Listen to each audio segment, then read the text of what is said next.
que Dios con nosotros. Vamos a grabar. Grabando. 5, 4, 3, 2, 1. Un hermoso y lindo lunes, ya el segundo día de la semana.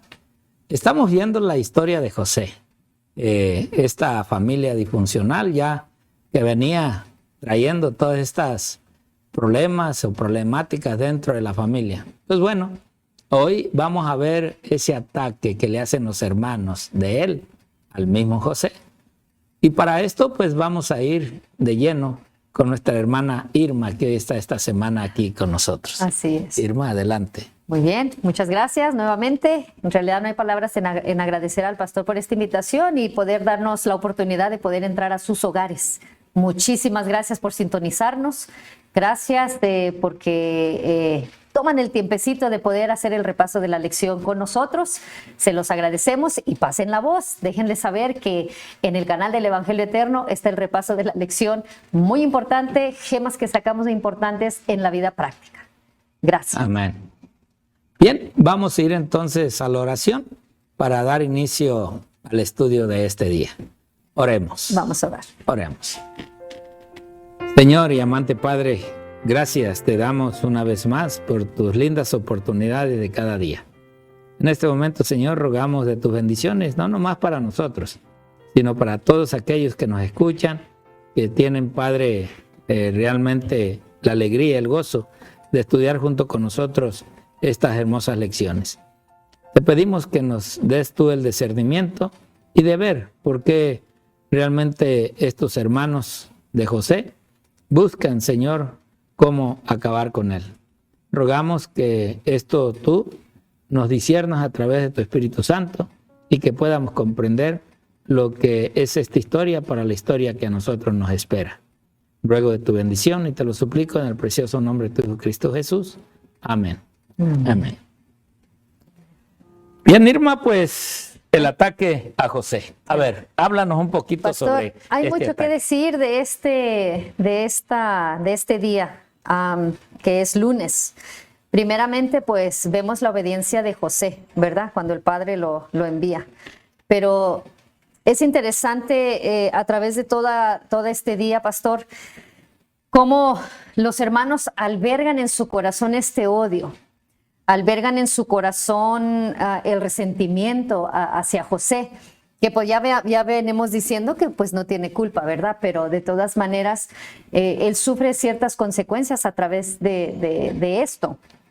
Pero también vemos cómo el Señor va llevando el camino certero, seguro, para que eventualmente pues José salga victorioso y él pueda redimir a la familia, ¿verdad? Que es lo que nosotros vamos a ver más adelante. Pero aquí estamos hablando, me di la tarea más bien, pastor. Yo me di la tarea porque dije yo, bueno, en aquel tiempo se usaban que caballos, se usaba mucho andar a pie, se usaba mucho andar en lancha, ¿o no? Camello. Camello. Entonces, yo me pregunté y dije, bueno, ¿cuánto tiempo más o menos en el tiempo de nosotros ahora se haría o haría José el salir del valle donde se encontraba su padre hasta la ciudad o el terreno o el lugar donde se encontraban los hermanos que eran Dotán, pastor? Y ahí dice que si lo ponemos a nuestro tiempo ahorita serían 3 horas y media en bus. O en carro, podríamos decir, ¿verdad? Quizás un poco más rápido en carro, porque en el bus pues va parando, pero en el tiempo de José quiere decir entonces, ¿cuánto tiempo hizo? Si iba a camello o si iba caminando. Esa hora era un tiempo extremadamente larguísimo.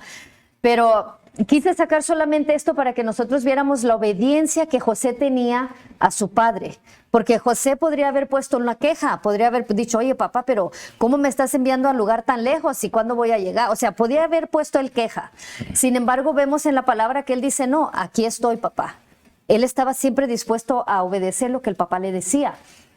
Pero el ataque que recibe aquí José, en cuestión de celos por los hermanos, que los hermanos lo celaban tanto, pastor, yo quisiera agregar algo.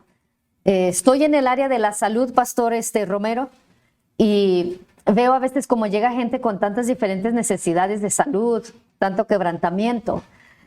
Y yo me preguntaba, ¿qué es lo que hace el odio en el ser humano? O sea, ¿hacia dónde te lleva el odio? Claro, sabemos que nos lleva a odiar, nos lleva a matar, nos lleva a hacer muchas cosas que no Dios no las aprueba. Pero a nivel de salud, ¿cómo es que nos afecta? Y esto es científicamente hablando, pastor, porque lo saqué de un artículo de doctores. Y dice aquí, voy a leerlo rapidito porque hay varias citas que queremos también nosotros mencionar y queremos avanzar.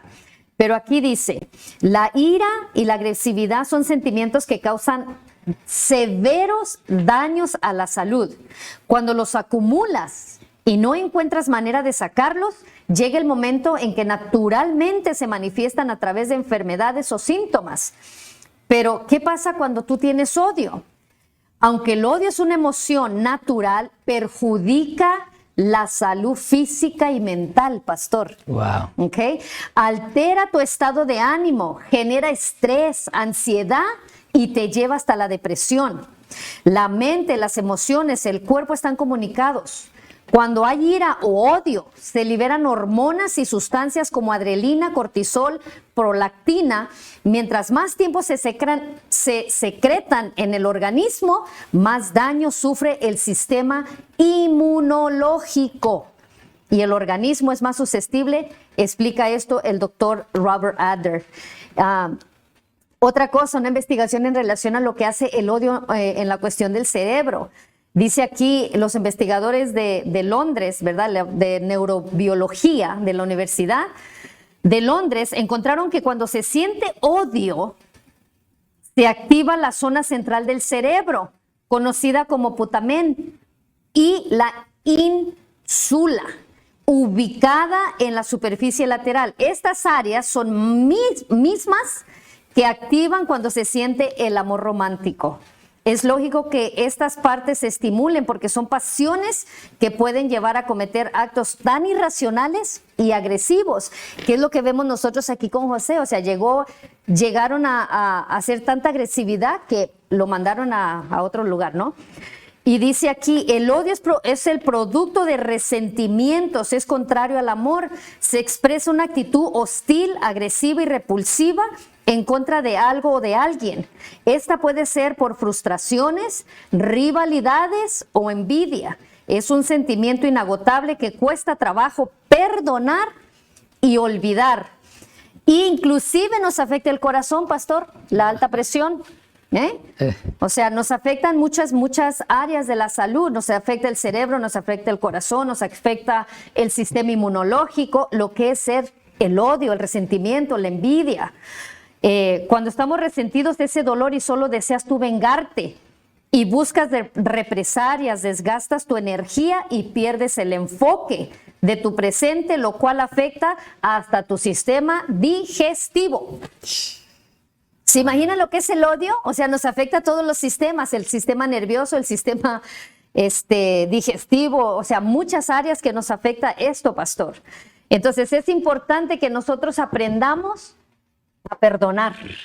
Es importante que nosotros nos deshagamos de este odio. Y como dice ahí, nos corrobora Romanos capítulo 12, versículo 19.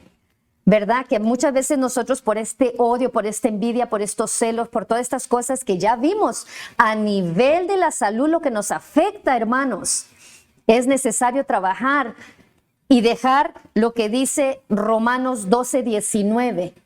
Y dice ahí, no os venguéis vosotros mismos, amados míos, antes dar lugar a la ira, porque escrito está, mía es la venganza.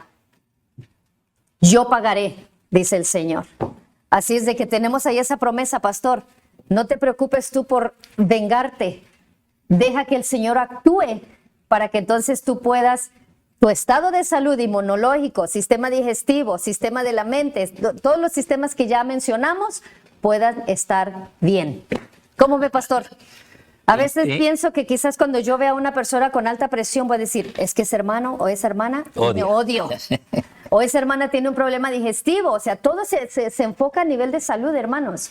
Es importante que nosotros confiemos en la palabra de Dios y dejemos los problemas al Señor, como dice Romanos 12:19. El Señor va a vengar por ti. Tú no hagas nada, simplemente espera, como lo hizo José, pacientemente, porque eventualmente vamos a ver la victoria.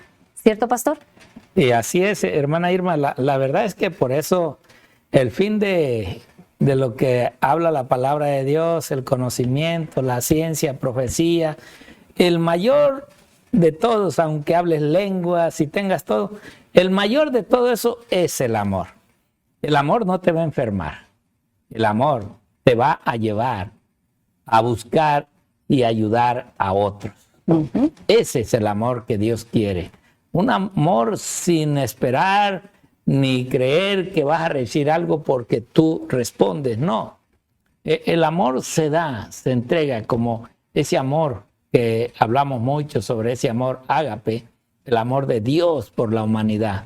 Un amor que se entregó completamente, sin reservas, sin rencores, sin odios, sin sentimientos.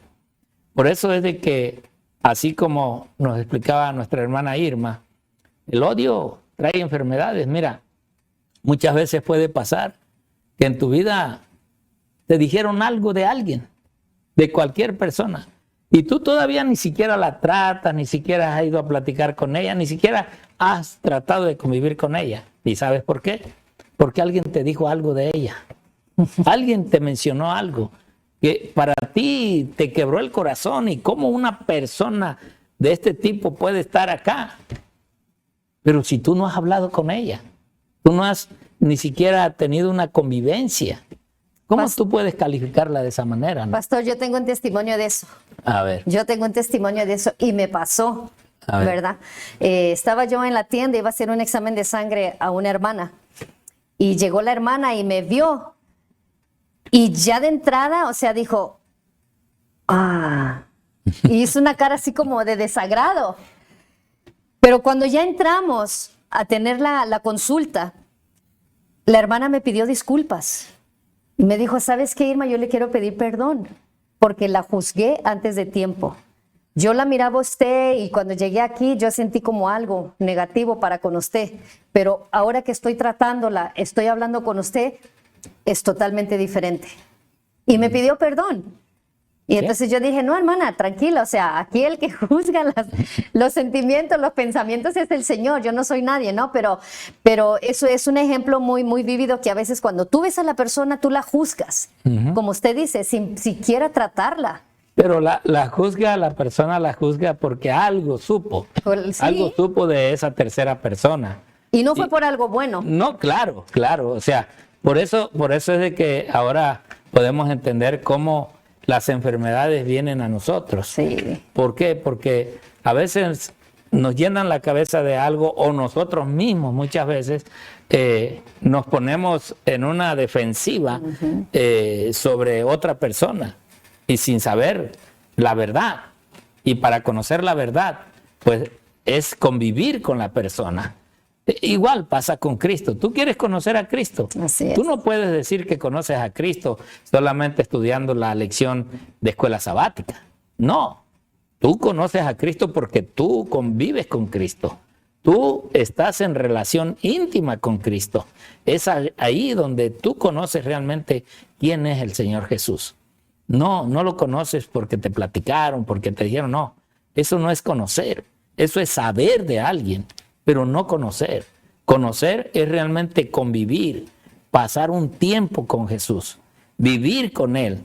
Y así es de como nosotros en esta historia que estamos viendo acerca de José, era José quien no tenemos un registro realmente contundente sobre la vida de José desde niño. Cómo es de que él estaba en esa relación con Dios, por qué él buscaba la perfección de sus hermanos, su buen comportamiento, que no hicieran las cosas que hacían. Este ataque que hoy estamos viendo a José, realmente se ve que fue muy bien preparado por sus hermanos. En primer lugar, estaba lejos de su padre, estaba lejos de la vivienda. Y claro, que usaron muchas cosas para hacer entender al padre que realmente el hijo amado había sufrido en el camino un ataque de un fiero animal.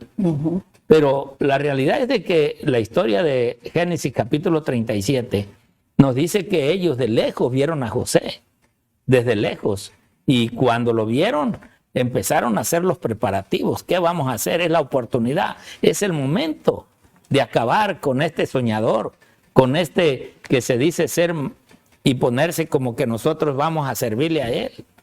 Y quizás el temor era de ellos así, porque su padre lo amaba y tenían miedo de que él, aunque chico, lo fuera a poner encima de ellos.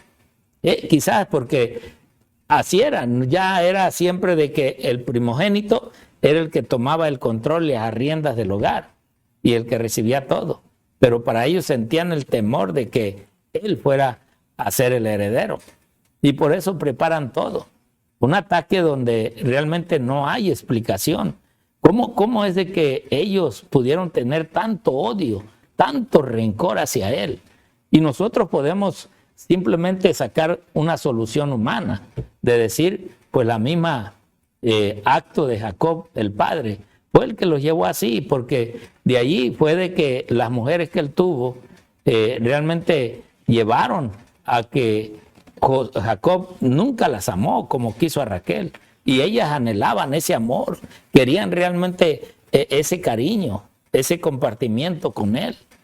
Y las llevó a poner a sus hijos bien plano en los propósitos que ellas tenían, de que sus hijos fueran los herederos, que sus hijos fueran los principales. Por eso, mira cómo nos dice esta lectura que está ahí en la lección, y claro, nos dice el libro Patriarcas y Profetas, página 212. Dice, pero algunos de ellos, o sea, los hermanos, estaban inquietos, no sentían la satisfacción que habían esperado de su venganza. Pronto vieron acercarse a una compañía de viajeros. Eran ismaelitas, procedentes del otro lado del Jordán, que con especias y otras mercancías se dirigían a Egipto. Entonces Judá propuso vender a su hermano a sus mercaderes paganos, en vez de dejarlo allí para que muriera. Al obrar así, lo apartarían de su camino y no se mancharían con su sangre. Ahora vean, hicieron el plan. El plan era matar, acabar con José, pero tuvieron el temor, cuando menos aquí tuvieron temor de mancharse las manos de la sangre de su propio hermano. Y bueno, ahora vieron la facilidad de poder deshacerse completamente de él, vender a su hermano, que se lo llevaran lejos. Quizás pensaron, pues allá lo van a matar, o sea, allá esclavo va a morir. Y se dieron muchas ideas y conjunciones de su propia manera de actuar. Y dijeron, de este nos libramos, pero nos libramos hoy. O sea, era un odio tan tremendo que el mismo escritor de esta lección dice que no entiende cómo es de que el odio pudo llevarlos a tal grado de querer asesinar a su propio hermano. Pastor, aquí es donde podemos ver que dice que el pecado enceguece. Oh, okay. Sí, el pecado enceguece, es lo que nos lleva a que nosotros cometamos eso. Y corroborando lo que usted acaba de mencionar en Santiago, capítulo 1, versículo 15, dice ahí, entonces la pasión después le ha concebido, da a luz el pecado, y el pecado siendo consumado, da luz a la muerte. O sea, vemos que hay unos pasos que te llevan, ¿sí? Lo que está diciendo ahí Santiago 1:15. ¿Por qué? Porque entonces tú empiezas, como dice usted, lo vieron a la distancia y empezaron a planificar el hecho de darle mate ya para, ¿sí? ¿verdad? Se enceguecen. Y claro, o sea, el pecado, cuando tú no reaccionas, tú no le pides a Dios que te quite lo que tú sientes, el odio, la envidia, el celo. No te das cuenta y te vas poco a poco enrollando en una manera que cuando menos acuerdas, ya has hecho el acto que quizás ni esperabas, pero lo haces, porque el odio te encierra toda falta. Y miren cómo dice también la sierva del Señor, allí en el libro Consejos para los Maestros, página 522, 523. A todos se les da oportunidad de desarrollar el carácter, a todos. Todos pueden ocupar sus puestos señalados en el gran plan de Dios. El Señor aceptó a Samuel desde su infancia porque su corazón era puro. Había sido dado a Dios como ofrenda consagrada y el Señor hizo de él un conducto de luz. Si los jóvenes de hoy quieren consagrarse como fue consagrado Samuel, el Señor los aceptará y los empleará en su obra. Acerca de su vida, podrán decir con el salmista: oh Dios, me enseñaste desde mi juventud y hasta ahora he manifestado tus maravillas. Amén. Claro, cuando nuestros jóvenes, nuestros hijos son dirigidos en esos planes del Señor, en realidad le van a dar honra y gloria a Dios. Por eso miremos esta otra cita, hablando un poco de los hermanos de José. Dice ella en el libro Comentario Bíblico, tomo número 1, en la página 110, 11:10, nos dice así: los hermanos de José lo rechazaron rudamente. Les dijo para qué había ido allí, pero no le contestaron. José quedó alarmado por la ira que demostraban en su rostro. Yo creo que José los vio rápidamente. El temor ocupó el lugar del gozo. Instintivamente se retiró atemorizado de la presencia de ellos. Fíjense, desde que él llega, ellos no contestan el saludo, no contestan las palabras que José les avienta, pero José ve en ellos, y eso es lo que vemos nosotros. Cuando una persona está cambiando de color o se ve ya diferente su rostro, ya nos estamos dando cuenta que no somos bienvenidos, que no somos bien recibidos por ellos. Pero realmente José se atemoriza y empieza a buscar un retiro. Entonces lo tomaron violentamente, o sea, no fue de que lo agarraron así fácil. Lo vituperaron con las admoniciones que les había dado en lo pasado. Lo acusaron de relatar sus sueños para exaltarse por encima de ellos en el concepto de su padre, para que lo amara más que a ellos mismos. O sea, ellos ahora allí le echan, yo creo, todo en cara, ¿no? Y me imagino a José quizás postrado en el suelo, acostado, revolcándole y diciéndole las palabras que él había mencionado en sus sueños. Y bueno, también nos dice la sierva del Señor en el libro Historia de la Redención, Patriarcas y Profetas, página 343 y 344, dice: 2 veces el pacto de Dios y sus estatutos fueron desechados por inmundo. Tanto los antediluvianos como los descendientes de Noé rechazaron la autoridad divina. Entonces Dios hizo un pacto con Abraham y apartó para sí un pueblo que debía llegar a ser depositario de su ley. Y así es, mis hermanos. Siempre el Señor mantiene un remanente. Siempre va a haber un remanente hasta el fin del tiempo. Y no nos sorprendan que en los últimos días nosotros también seamos vituperados, seamos golpeados, seamos despojados de las cosas que tenemos, seamos separados de nuestros hijos. ¿Por qué? Porque el carácter de Dios tiene que aparecer en los hijos de Dios. Sí. Y por eso yo te invito a que realmente antes de hacer un ataque, preguntes a Dios si tu ataque va a ser para poder ayudar a tu prójimo o para acabar con él. Y que Dios sea el que nos responda. Un feliz día y muchas bendiciones.